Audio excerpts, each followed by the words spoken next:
अस्सलाम वालेकुम। आज हम बात करेंगे कि अंडों के अंदर चूज़ों के मरने की वजह क्या है, किस वजह से मरते हैं। क्या हम अंडों के ऊपर पानी की शावरिंग कर सकते हैं? अगर शावरिंग करते हैं तो उसका नुकसान क्या है और फ़ायदे क्या हैं? कब हमको शावरिंग करनी चाहिए, कब नहीं करनी चाहिए? तो तमाम मालूमात आज की वीडियो में शेयर करेंगे। सबसे पहले बात कर लें कि चूज़ों जो हैं वो अंडों के अंदर कब मरते हैं, उनके मरने की वजह क्या है। जैसे आपने हैच लगाया, हैच लगाने के बाद खा वो आपके असील के अंडे हैं, गोल्डन मिस्री के अंडे हैं, लोमन के अंडे हैं, किसी ब्रीड के भी अंडे हैं। ठीक है, अगर आप तोते रखे हुए हैं, पैरट्स हैं, तो जिस चीज़ जो भी चीज़ आप जिसमें बतख के अंडे हैं आपने जो हैचिंग के लिए इस्तेमाल किए, खा वो टर्की बर्ड के हैं, तो इट्स कोई भी अगर अंडे हैं जो कि हमने हैचिंग के लिए इस्तेमाल किए हैं, उनके अंदर जो चूज़ा मरता है उसकी वजह क्या है, क्यों मरते हैं, किस वजह से मरते हैं, कौन सी गलतियाँ होती हैं, उनको कैसे जो है रिकवर किया जाए। फैक्टर जो होता है वो होता है मौसम का। अगर मौसम अच्छा है जिसमें मॉइस्चर लेवल ज़्यादा है तो हवा की हैचिंग बहुत अच्छी होती है, आपके अंडों के अंदर चूज़े के मरने के चांसेस बहुत कम रह जाती हैं। जैसे अब मौसम चल रहा है गर्मी का, तो दिन को टेम्परेचर ज़्यादा होता है, रात को कम होता है, तो इसमें ऑक्सीजन जो मॉइस्चर लेवल है वो नमी का काफ़ी कम हो जाता है। तो जब आप हैचिंग करवाते हैं, ये जून जुलाई में हैचिंग करवाते हैं, ये वो मौसम है जब ब्रीडिंग सीजन जो है वो तोतों का या बाकी ब्रीड का शुरू होता है, जहाँ जाके अंडे मुर्गे भी काफ़ी तादाद में देना शुरू कर देती हैं।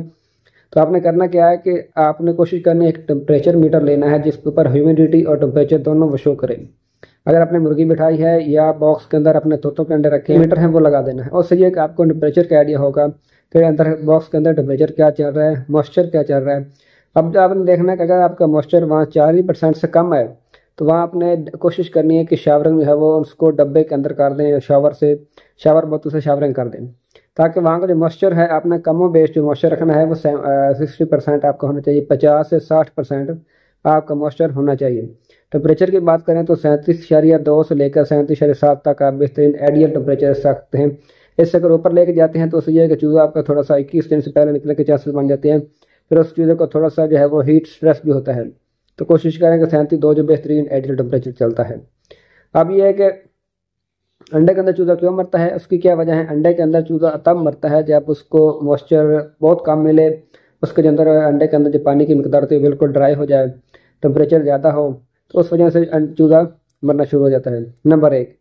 नंबर दो जो है, अगर आपके बर्ड के अंदर इतना इम्यून सिस्टम नहीं है, जरासीम जो है उसके स्पर्म एक्टिव नहीं है, इतनी उसमें कुव्वत मुदाफ़त नहीं है कि बच्चे जो है वो अंडे के अंदर जो चिक्स बना है वो सर्वाइवल कर सके, तब भी वो जाके 16-17 दिन पे, 15 दिन पे, अक्सर जो यही इन्हीं दिनों पे ज़्यादा आके चूज़े जो है वो डेड हो जाते हैं।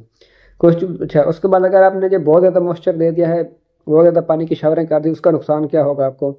उसका नुकसान ये होगा कि जो अंडे के अंदर पानी की मिकदार होती है वो खारिज नहीं होगी।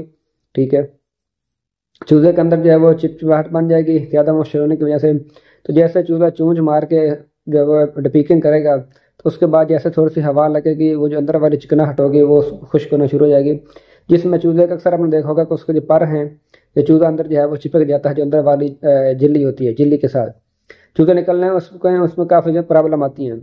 तो इसलिए कोशिश करनी है कि टेम्परेचर जो है अपने वो 37.2 रखना है। 37.2 पे आपका जो है वो हीटर ऑन हो जाए, चाहे आपने हीटर इस्तेमाल किया है, अगर मशीन में लगाया है तो। मुर्गी पे रखी है तो उसका तो टेम्परेचर एक जैसा एक्वर रहता है, कुछ नेचुरल टेम्परेचर है, मेंटेन रहता है, उसमें आपने मॉइस्चर का ख्याल रखना है। अगर आपने इंक्यूबेटर में लगाया है तो इंक्यूबेटर में आपका टेम्परेचर 37.2 से लेकर 37.2 पे ऑन हो और 37.5-37.7 पे आपका हीटर बंद हो जाने चाहिए, इससे आप टेम्परेचर नहीं होनी। दूसरा, आपने एग्जॉस्ट का ख्याल रखना होता है कि इसके अंदर इंक्यूबेटर के अंदर एग्जॉस्ट का होना बहुत ज़रूरी है, इसमें इन वेंटिलेशन भी हो और आउट वेंटिलेशन भी हो, और जो आपका फैन है वो 24 घंटे चलता रहना चाहिए ताकि सर्कुलेशन जो है वो चलती रहे, प्रॉपर जो अंडों को ऑक्सीजन मिलती रहे, क्योंकि चूज़ों को भी ऑक्सीजन चाहिए होती है। तो इसके बाद आपने करना क्या है, अगर आपने मुर्गी के नीचे रखे हैं या आपके तोतों में रखे हैं तो तोतों में जो है कि उनके जो बॉक्स होते हैं जहाँ आपने उनको बैठ जहाँ अंडे वहीं वो बैठ जाते हैं, तो उसके लिए आपने कोशिश करनी है कि शावरिंग का थोड़ा सा ख्याल रखना है। अगर आप शावरिंग करते हैं वहाँ मॉइस्चर जो है वो 70% रखते हैं, सॉरी 60%, 50 से 60% आपने कम बेशी रखना है जो आखिरी वाले दिन होते हैं। ठीक है, क्योंकि मुर्गी जो अंडे हैं ये 16-17 दिन के बाद निकलते हैं। मुर्गी के अंडों को कम अज़ कम जो है वो आप मशीन में लगाते हैं, तो अगर ऑटो मशीन है तो फिर तो उसको 8 घंटे बाद या 4 घंटे बाद टाइम लगा रहा है। अगर मैनुअल है तो 8 घंटे के बाद आपने लाजमी रोटेट करना है। अगर आप अंडे रोटेट नहीं करेंगे तो चूज़े जो हैं उसके अंदर चिपक के चांसेस आपके बढ़ जाएंगे, वहाँ आपका रिजल्ट बहुत काफ़ी जो है वो कम हो सकते हैं। 8 घंटे के बाद टाइमिंग बना लें। अगर आप 4 बार हिला सकते हैं तो सबसे बेस्ट। अगर 4 बार नहीं हिला सकते 24 घंटे में तो 3 बार 8-8 घंटे के वक्फे से उसको रोटेट करें, ऊपर वाली साइड नीचे करें, नीचे वाली साइड जो ऊपर कर दें। एक साइड पर उसके बेशक निशानदाही कर दें मार्कर से, या किसी ब्लैक चीज़ के ऊपर डॉट का निशान लगा दें, ताकि आपको जो है वो फैसला करने में आसानी हो जाए कि ये साइड नीचे थी और ये ऊपर आ गई है। तो ये थी थोड़ी सी मालूमात मैंने दोस्तों शेयर कर दूँ। तो कोशिश करें, उम्मीद है कि आपको समझ आ गई होगी। सबसे पहले आपने टेम्परेचर की सेटिंग करनी है, नंबर 2 आपने मॉइस्चर की सेटिंग करनी है, और उसके बाद आपने ब्रीडर जो है उसको स्ट्रॉन्गनेस में ब्रीडर को आपने विटामिन ई और सेंगोबियन के कैप्सूल का इस्तेमाल आदमी किया करें। इससे बर्ड के अंदर जो इम्यून सिस्टम उसका बेहतर रहता है, उसकी कुव्वत मुदाफ़ा ज़्यादा होती है, अच्छा हैच निकलता है, अच्छा चूज़ा होता है, क्योंकि अच्छे ब्रीडर के अंडे से अच्छा चूज़ा ही निकल सकेगा।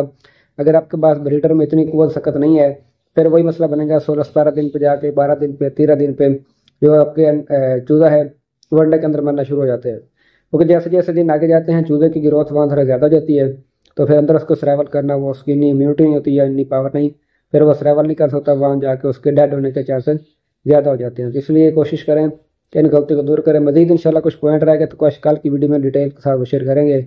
मिलते हैं नेक्स्ट वीडियो में, तब तक के लिए।